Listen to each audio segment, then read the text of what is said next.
తెలుగువన్ ప్రేక్షకులకు స్వాగతం. వైశాఖ శుద్ధ తృతీయని అక్షయ తృతీయ అన్న పేరుతో ఒక ధర్మాచరణకి సంబంధించిన ఒకానొక కార్యక్రమ నిర్వహణకి మనం కేటాయించుకోవడంతో పాటుగా ఆనాడు పరశురామ జయంతిగా కూడా చెప్తూ ఉంటారు.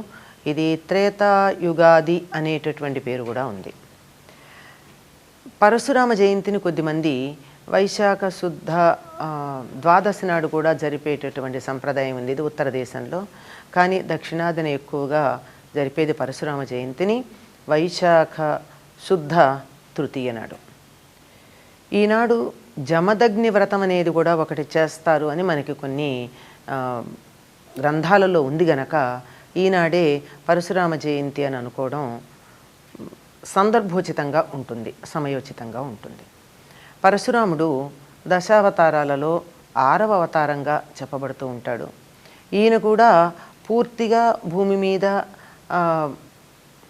జన్మ ఎత్తినది మొదలు శరీరం వదిలే వరకు విష్ణుతత్వంతో ఉన్నటువంటి వాడు కాదు గనక రాముడు కృష్ణుడు మొదలైనటువంటి అవతారాలలాగా ఈయన గురించి కూడా మనం పెద్దగా ఈయన జయంతులు జరుపుకోవడం కానీ దేవాలయాలు నిర్మాణం చేయడం కానీ ఇట్లాంటివి లేవు. ఈయనకి భృగువంశంలో జన్మించినటువంటి వాడు. ఈయన జమదగ్ని రేణుకల యొక్క కుమారుడు. ఈ జమదగ్ని పుట్టుకే చాలా విచిత్రంగా ఉంటుంది. దాని కారణంగానే ఈయన బ్రాహ్మణుడుగా జన్మించిన క్షత్రియ లక్షణాలు కలిగినటువంటి వాడుగా ఉన్నాడు. ఎందుకంటే గాధి మహర్షి యొక్క కుమార్తె సత్యవతిని రుచిక మహర్షికి ఇచ్చి వివాహం చేయడం జరిగింది. ఆ జరిగినప్పుడు భార్య యొక్క ప్రవర్తనని చూసి మెచ్చుకున్నటువంటి రుచిక మహర్షి, ఎందుకంటే రాజకుమార్తెగా ఉండి కూడా తన దగ్గర ఆశ్రమంలో ఆశ్రమవాసిగా చాలా నిరాడంబరంగా ఉండి ప్రవర్తించి ఉంటే మెచ్చుకుని ఏదన్నా వరం కోరుకోమంటే అప్పుడు ఆవిడ తనకి తన తల్లికి కూడా కుమారులు కలిగేటట్టుగా వరం ఏమని అడిగింది. అప్పటికి గాధి మహారాజుకి సత్యవతి కుమార్తెగా ఉన్నదే కానీ కుమారులు లేరు. తన తల్లికి కూడా కుమారుడు కలగాలి అని చెప్పి కోరుకుంది. రుచికుడు సరేనని చెప్పి తత్సంబంధమైనటువంటి ఒక యజ్ఞం నిర్వర్తించి తన భార్యని అక్కడ ఉన్నటువంటి మేడి కొమ్మని అత్తగారిని రావి కొమ్మని కౌగిలించుకోమని చెప్పి ఇద్దరికి చెరువులు ఇచ్చాడు. అంటే యజ్ఞంలో హోమం చేయగా ఉండేటటువంటి ఆ పదార్థం చెరువులు, ఆ చెరువులు ఇచ్చి ఇద్దరిని ఇదొకళ్ళని తాగమని చెప్పి అదేవిధంగా జలపాత్రలు ఇచ్చి వాళ్ళిద్దరికీ భిన్నంగా ఇచ్చాడు. అయితే జరిగింది ఏమిటంటే సత్యవతేమో తల్లికి ఇచ్చినవి తాను, తనకిచ్చినవి తల్లి, ఈ రకంగా మార్పిడి చేయడం జరిగింది. అంటే సత్యవతి వెళ్ళి రావిమానుని కౌగిలించుకుంది, సత్యవతి తల్లి వెళ్ళి మేడిమ్రాణిని కౌగిలించుకుంది. దానితో పాటుగా ఈ చెరువులు నీరు కూడా పాత్రలు మారాయి. రుచిక మహర్షి ఈ సంగతిని గ్రహించి జరిగిన దాన్ని మళ్ళీ మార్చలేడు కదా, బాగానే ఉంది కానీ నీకు బ్రాహ్మణ లక్షణాలతో పాటుగా క్షత్రియ లక్షణాలున్న కుమారుడు జన్మిస్తాడు అన్నాడు. ఎందుకంటే రాజుగారికి పుట్టబోయేటటువంటి కొడుకు క్షత్రియోచితమైన గుణాలతో ఉండాలి, తనకి పుట్టబోయే కొడుకు బ్రాహ్మణ లక్షణాలతో ఉండాలి. ఈ మాట అనేటప్పటికీ ఆవిడ బాధపడింది.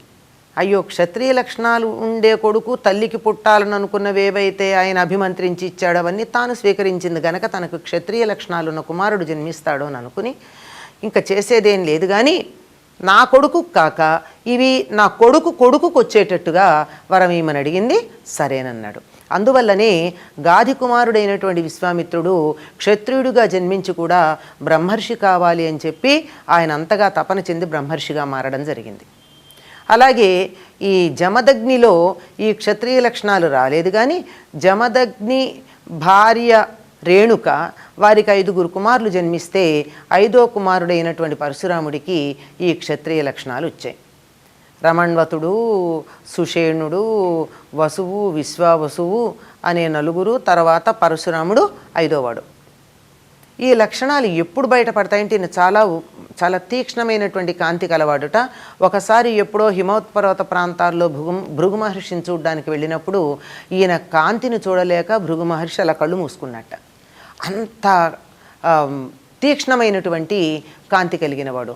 అప్పుడు ఆయన అన్నట్ట, నీకు అస్త్రాలు ఇవ్వడానికి తగినటువంటి పరిపక్వత రాలేదు, కొంతకాలం నువ్వు తీర్థయాత్రలు మొదలైనవి చేసిరా, అప్పుడు నీకు అస్త్రాలు ఇవ్వడం జరుగుతుంది అంటే సరేనన్నాడు. ఈ సమయంలో దేవతలకి రాక్షస పీడ ఎక్కువగా ఉంటే కొన్ని సందర్భాల్లో దేవతలు రాక్షసుని ఎదుర్కోలేరు, మానవుల యొక్క సహాయం తీసుకుంటూ ఉంటారు.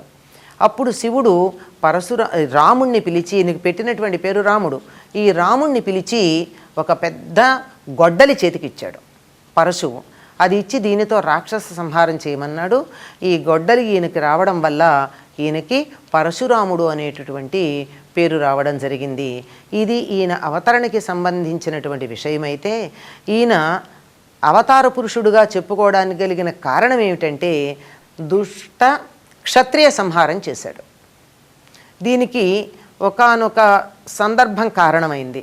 దానికన్నా ముందు ఏం జరిగిందంటే, ఒకసారి ఎప్పుడో రేణుకాదేవి, ఈవిడ క్షత్రియ కాంత, జమదగ్ని బ్రాహ్మణుడు, ఈవిడ ఒకసారి నీళ్లకు వెళ్ళినప్పుడు అక్కడ జలాశయంలో చిత్రరథుడు అనేటటువంటి గంధర్వుడు తన భార్యలతో క్రీడిస్తూ ఉంటే, ఆహా ఈయనది ఎంత రాజభోగం అనుకుందిట. తనకి లేదు కదా, ఇది అనుకుని కొంచెం ఆలస్యంగా వచ్చింది. ఈ సంగతి గ్రహించినటువంటి జమదగ్ని కొడుకుల్ని పిలిచి, మీ తల్లి మనసులో స్ఖలనం కలిగింది గనక ఆవిని సంహరించమంటే పెద్దవాళ్ళు నలుగురు ఒప్పుకోలేదు. ఒక ఐదో వాడైనటువంటి రాముడు తండ్రి మాట విని తల్లిని సంహరించాడు. గమ్మత్తు ఏం జరిగింది అంటే, వెంటనే తండ్రి నా మాట విన్నందుకు నీకో వరం ఇస్తున్నాను, కోరుకోమన్నాడు. ఏమిటా వరం? నా తల్లిని వెంటనే బతికించమన్నాడు. చాలా చిత్రమైనటువంటి సంగతి. వెంటనే కొడుకుకి వరం ఇచ్చిన కారణంగా జమదగ్ని రేణుకాదేవిని బ్రతికించడం జరిగింది. తండ్రి మాట నిలబెట్టుకోవడము జరిగింది. ఇంత గొప్ప లక్షణాలు మనకి పరశురాముడిలో కనపడతాయి. ఇటువంటి పరశురాముడికి ఒకసారి తల్లి బాధ కంటబడి క్షత్రియులందరి మీద కూడా ఆయన కోపం రావడం జరిగింది. ఒకసారి హైహయ వంశానికి చెందినటువంటి కార్తవీర్య అర్జునుడు అనబడేటటువంటి ఒక రాజు జమదగ్ని మహర్షి ఆశ్రమానికి వచ్చి, అయ్యో మా ఇంతమందికి ఆతిథ్యం ఇవ్వలేవు, నువ్వు వచ్చి పలకరించి వెడుతున్నానంటే, జమదగ్ని తన దగ్గర ఉన్నటువంటి కామధేను యొక్క సహాయంతో అద్భుతమైనటువంటి అంతఃపురాలను నిర్మాణం చేసి క్షణాల మీద ఆయనకు ఆతిథ్యం ఇచ్చి పంపించాడు. నాకు ఆవునిచ్చేయమని అడిగాడు. ఎన్ని రకాలుగా అడిగినా ఇవ్వకపోతే చివరికి బలవంతంగా తీసుకెళ్లడం కోసం సైనికుల్ని పంపించాడు. ఆ సైనికులతో ఆతిథ్యం ఇచ్చినటువంటి వాడి దగ్గర నుంచి తీసుకెళ్లడం తప్పు కదా అని గట్టిగా మాట్లాడితే, ఆ మాట్లాడినందుకు జమదగ్నిని వారు సంహరించి వెళ్ళిపోయారు. వెంటనే ఈయన వెళ్ళి ఆ అర్జునుడి మాహిష్మతీపురానికి రాజు ఆయన రాజ్యానికి పరిగెత్తుకుని వెళ్ళి అందరినీ సంహరించి తిరిగి వచ్చేటప్పటికీ తండ్రి శవం మీద పడి తల్లి ఏడుస్తూ ఉంది. తల్లి మీద ఉండేటటువంటి తల్లి ఏడుపు చూడలేనటువంటి వాడు క్షత్రియులందరినీ సంహరిస్తాను అని ఒక ప్రతిజ్ఞ చేసుకున్నాడు. ఈ లోపల భృగు మహర్షి వచ్చి జమదగ్నిని బతికించటం జరిగింది. ఆ తరువాత ఈయన ఇటువంటి ప్రతిజ్ఞ చేసినందుకు, అకారణంగా రాజును సంహరించావు గనక నువ్వు తపస్సు చేసుకోమంటే ఈయన తపస్సు చేశాడు, తీర్థాటనలు చేశాడు. కానీ క్షత్రియుల్ని సంహరించటం మానలేదు. 21 మార్లు భూమండలం అంతా తిరిగి తిరిగి తిరిగి తిరిగి ఎక్కడెక్కడ దుష్ట క్షత్రియులున్నారో, అంటే క్షత్రియ ధర్మాన్ని పాడు చేసేవాళ్ళు, వాళ్ళందరినీ సంహరించాడు. ఆ సంహరించినటువంటి సందర్భంలో వచ్చిన రక్తం అంతా 5 మడుగులైందట.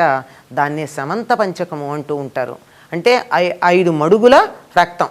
అది ఇప్పుడు కురుక్షేత్ర ప్రాంతంలో ఉందని, ఒకప్పటి సమంత పంచకమే ఇప్పటి కురుక్షేత్రం అని చెప్తూ ఉంటారు.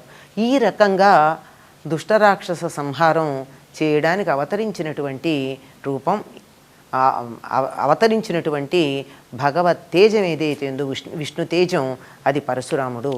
ఈయన మొత్తం భూమి తనదైపోయిన తర్వాత తాను తపస్సు చేసుకోవాలంటే భూపాలను అడ్డం గనక యజ్ఞం చేసి రాజులు తన రాజ్యమంతా కశ్యప ప్రజాపతికి దానం ఇచ్చేశాడు.